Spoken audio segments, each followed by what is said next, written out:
focus on. Now, I've been teaching for 10 years and I'm still learning. I'm obviously still a fairly young teacher, but one of the things I run into all the time is teachers getting into a certain habit and being closed off to improving and growing as teachers, which is the most rewarding thing you can do as a teacher. Otherwise, things just get really stale and boring. I would love to be invited back and come back to South Africa to judge the competition. However, I really need to see a few things change to make the dance scene over there more productive and more enjoyable for the kids. I feel like there's a little bit of a lack of creativity going on, and I think you guys have got so much more to give than you are at the moment. So a few things on different categories that we're really thinking of changing to make things fresher and more fun and more exciting for you guys as teachers, because doing the same thing every year surely gets pretty draining after a while. So, first I want to talk about the improvisation section. Now, it was quite obvious that a lot of the dancers weren't improvising. Now, for me, the whole point of improvisation is getting dancers to feel the music, have fun, and find that natural kind of danceability and rhythm.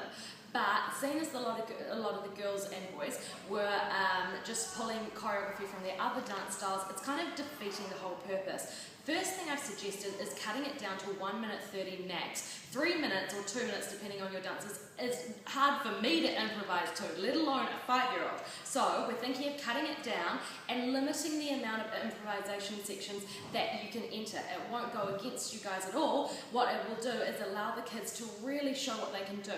The judges and I agreed that we would rather see a kid kind of fumble and be thinking of a next move rather than just going through the motions of repeating a dance they obviously had prepared in the beginning. There's just no point to it, and we think it'll be so much more fun and challenging and really show up the kids who are good at improvising and challenge the kids who find it a little bit harder, which I know I'm even one of those people.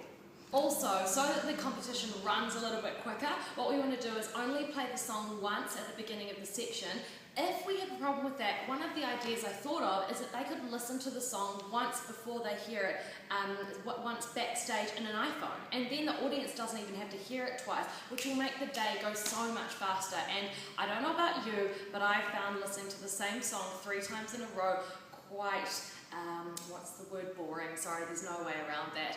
Okay, so I'm sure if we quickened up that format, that would make the audience and the dancers just feel like it was a little bit fresher and going a bit quicker. Right, disco. Now, this was a whole new ball game for me. I have never ever seen disco dance in my life. Now, this led me to question why there was such a big focus on it when it's not really something that comes up in professional training. So there's so much time being spent on this action, which the girls are fantastic at, and obviously it's awesome for their cardio, great for their strength, they've got good lift through their abs, so it's doing really good things for them as dancers.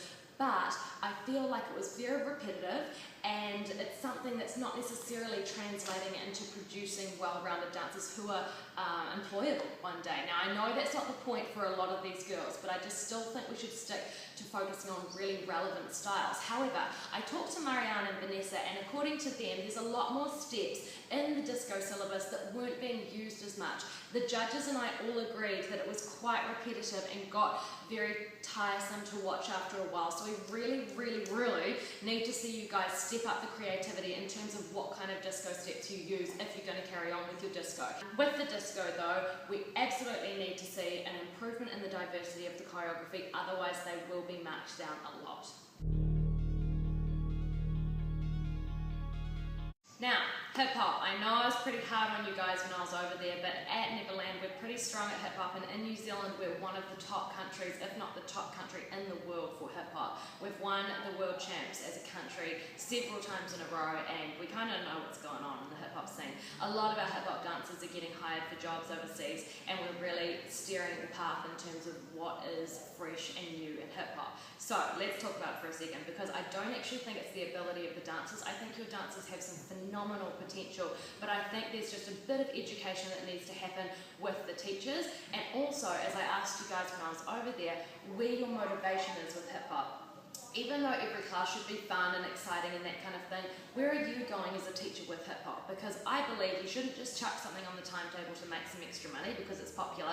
If you're going to do something just for your own direction and vision, have a sense of where that genre is going. But when I took over the school, I said, right, in 2 years, we want a dance crew that's competing in regionals, and then eventually we would love to take that dance crew to competing with worlds. So that really drove all our decision making in terms of what we were doing, which YouTube clips we were watching, who we were hiring to teach, all of that. And it gives you some direction and purpose rather than just kind of chucking on a hip hop class and hoping for the best. We do have a syllabus here in New Zealand which is quite old, however it would be a step up from where you guys are at the moment and a good guide to what you're doing.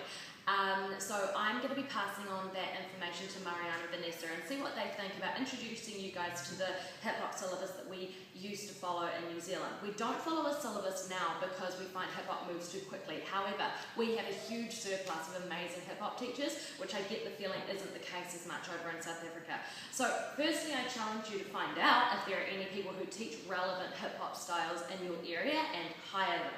Even if they're coming up and coming, young people can have great ideas. If you can't do that, then we have a syllabus that could be good for you to look at if you're interested in carrying on teaching it yourself. And let's hope that we can lift that hip hop standard because it's a very important and relevant genre nowadays. Right, acro. Now, clearly we're achieving a lot of very flexible backs, very flexible legs and some muscles, even though it's interesting the hamstrings still look quite tight. However, the judges and I said over and over again, we do not see this as a style of dance the way it's being produced right now. I've watched a lot of acro online since I left South Africa, and there are legitimate acro dances and beautiful acro choreography that's going on all over the world. One interesting reference is Dance Moms, which is the American program, which is hilarious if you want to look at it on YouTube, but also they do acro routines. However, they're very musical and they still incorporate lyrical and balletic movements to string it together. Really, as a dance association, Sadi is not interested in seeing just trick, trick, trick, trick. We want to see trick moving into trick, moving into trick, and it's fine, you can still show off all those amazing things that your girls do so beautifully, but we need it to string together like a dance. A lot of the dancers didn't even go with the music at all. I think I could have turned off the music, put on another track, and the girls wouldn't have even noticed. So we've got to get that musicality coming through. Otherwise, we are considering dropping it from the syllabus as a competitive thing until it picks up to a style that is representative of dance, musicality, emotion, all of those things that we look for.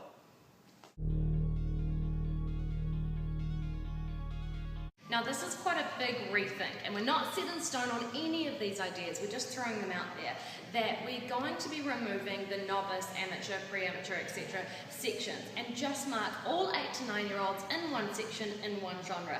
The reason for this is that as judges, it was all over the place watching a million different sections and being able to accurately compare one 8-year-old to another. So if we keep it nice and tidy, A, it's way simpler for the adjudicators to put together, and B, it allows us to get a really good sense of where you're at, and everyone's just competing in their age group. We also want to limit the dances that each dancer can enter.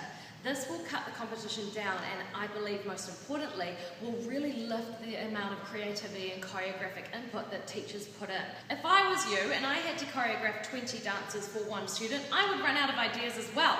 So it's no wonder that there is a bit of limited creativity in the dances. So if we take it down to the fact that you maybe are only allowed to enter 5 dances per person, then you guys can really put your heart and soul into those dances rather than having to roll out 20 different dances. Now obviously this all has to filter down from the teachers, so it's up to you guys to decide whether you want to take this leap of faith with us and get on board to creating a more positive, exciting, refreshing and cutting edge dance industry in your areas or not. But from my perspective, I know a lot of you seem quite drained and fatigued with obviously parent dramas, you will never escape those, but as well with what you guys are teaching and the material you've got to work with. And I think this will really up your enjoyment of what you do. If you don't enjoy what you do, then there's no point in doing it. I know that can be a very wafty perspective, but at the end of the day, we spend most of our lives working and we may as well have fun doing it. So a few ideas to get the creativity spinning is, first of all, Spotify. We talked about that. And if you search different playlists, you can search best hits of 2005 or best hits of 2012, and it comes up with playlists that people have created all over the world. So you don't have to do any work. They've found the playlist for you and you can just click and play. The best way that you can stay inspired is by watching videos on YouTube. It's the best source of inspiration that we have now. And I just try and watch one video a week, and it triggers a whole lot of new ideas. And even if you pick up one step that you're like, oh, I haven't used that in a while, or I've never used it before, then you can really up your dancing and your kids will be way more inspired straight away. So I just want to finish off by saying that the other thing that's going to help you guys is we're going to have intensive, awesome teacher training while you guys are out here. So for those of you who decide to come out to New Zealand, it's going to be an awesome week for your kids, but it's also going to be a fantastic week for you. And hey, let's face it, we all need a bit of a boost every now and again, new ideas, and it's great to feel that support from other teachers across the other side of the world who also struggle with the same thing. So I'm really, really looking forward to that part of the trip.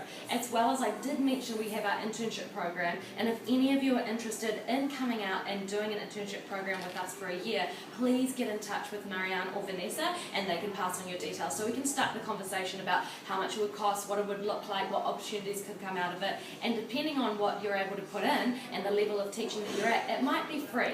You might be able to work for us while we train you and you just have to pay for living costs. So there's loads of different options and loads of different exciting things that could come out of this relationship between Neverland and Sadi.